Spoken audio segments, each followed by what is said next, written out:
रूप पाहता लोचनी सुख झाले वो साजनी. संत तुकाराम महाराज आणि संत श्रेष्ठ ज्ञानेश्वर महाराजांची पालखी जी आहे ती आता थोड्याच वेळामध्ये पुण्यामध्ये दाखल होणार आहे आणि यामुळे पुणेकर जे आहेत ते सज्ज झालेले आहेत. हजारोंच्या संख्येने लाखोंच्या संख्येने जे आहेत ते वारकरी पुण्यामध्ये येण्यास सुरुवात झालेली आहे. विठुनामाच्या जयघोषामध्ये जे आहेत ते वारकरी पुण्यामध्ये येत आहेत. भजन कीर्तन अभंग म्हणत जे आहे ते पाऊली चालती पंढरीची वाट म्हणत पंढरीच्या दिशेने जे आहे ते वारकरी निघालेले आहेत. पुण्यामध्ये थोड्याच वेळामध्ये संत श्रेष्ठ ज्ञानेश्वर महाराज आणि तुकाराम महाराज यांची पालखी येणार आहे आणि या माऊलींच्या स्वागतासाठी राष्ट्रीय कला अकादमीच्या वतीने जे आहे ती रांगोळी साकारण्यात येते. खरं तर संपूर्ण पुणे शहरामध्ये विविध ठिकाणी विविध संदेश देणारी रांगोळी जी आहे ती साकारण्यात येते. आता या ठिकाणी महाराष्ट्र पोलिसांसाठी सदरक्षण आहे, खलनिग्रहण आहे, या संदेश देणारी जी आहे ती रांगोळी साकारलेली आहे आणि याच राष्ट्रीय कला अकादमीचे सर आहेत आपल्या सोबत. खूप खूप खरं तर तुमचं स्वागत आहे.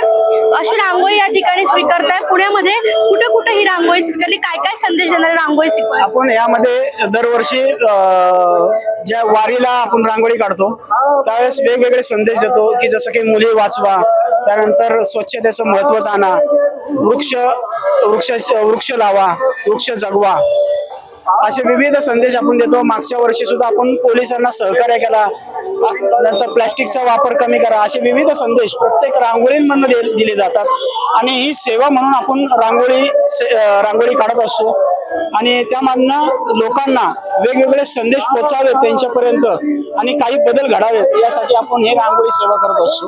किती वर्षांपासून ही सगळी सेवा देत आहे माऊलींच्या पालखीमध्ये आणि साधारण यंदाच्या वर्षी किती रांगोळी लागली, दरवर्षी किती रांगोळी लागते? दरवर्षी आपण जवळजवळ हे 7 ते 8 वर्ष झालं आपण हा उपक्रम राबवतोय आणि यामध्ये कुठल्याही प्रकारचं कोणाकडनंही हे करत नाही. आपण सेवा म्हणून रांगोळी करतो.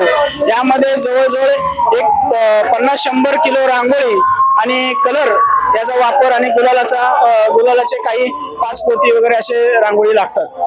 फक्त पुण्यामध्येच ही सेवा देतात की पंढरपूर पर्यंत जातात? पंढरपूर काही कलाकार हे आमचे पंढरपूर पर्यंत त्याची सेवा देत असतात. ज्यांना जसं जसं शक्य आहे त्याप्रमाणे टप्प्याटप्प्याने ही सेवा दिली जाते. आता पुण्यामध्ये 2 दिवस मुक्काम आहे पालखीचा.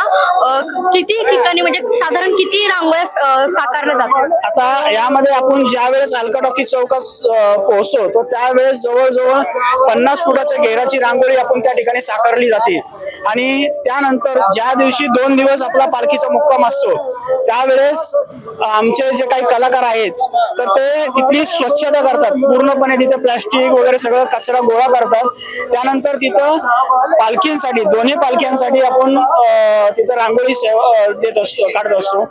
त्याच्यामध्ये असं असतं की बाबा ज्या वेळेस रांगोळीवरून वारकरी त्यावरनं चालत जातो, जरी ती पुसणार असली तरी त्या वारकऱ्याच्या पायाखाली ती रांगोळी तोडवली जावी त्यामधलं महत्व असतं. आणि तिथं सुद्धा आपण वेगवेगळे संदेश देतो मंदिरामध्ये, भवानीपेठ आणि नानापेठमध्ये. का बरं वारकऱ्यांच्या पायाखाली का म्हणजे तोडवली जावी, काय याचं शास्त्र काय? यामध्ये वारकऱ्यांच्या पायाखाली म्हणजे वारकरी म्हणजे ज्याच्या हातातनं वारं वाहतं असा हा वारकरी, म्हणजे तो वारकरी संप्रदायामधनं की जेणेकरून ज्याला ते शक्य नाहीये तर त्या जे निगेटिव्ह आपण संकल्पना यामध्ये मांडतो रांगोळीमध्ये, तर त्यांच्या पायाखाली जाऊन त्याचं पॉझिटिव्ह एनर्जीमध्ये रूपांतर व्हावं.